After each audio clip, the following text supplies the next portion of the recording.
What's good, YouTube? It's your boy DC Done That back in the building, and today I'm gonna be showing y'all how to add new VSTs to FL Studio. Alright, once you got your VST downloaded and installed into your computer, first thing you're gonna want to do is come up here to your options menu and then go down to manage plugins.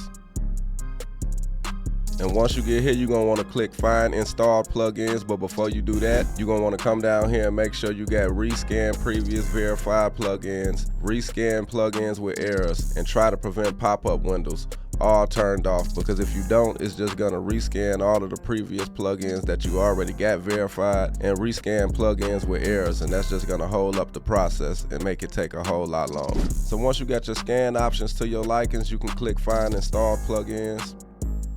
And once it's done scanning, you just scroll down and find a plugin that you added. I added the Scorch plugin, but once you find whatever plugin you added, just go over to the star next to it and click it. Then you can just close this out.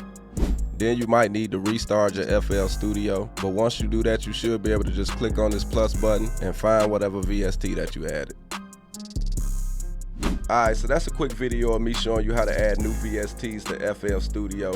This is a video for beginners and people that's just getting started. I know it's a lot of people that already know this information, but at the same time, it's a lot of people that might not, so I figured I might as well make a video showing how to do it. But if this video helped you in any kind of way, please make sure you like, comment, and subscribe to my channel.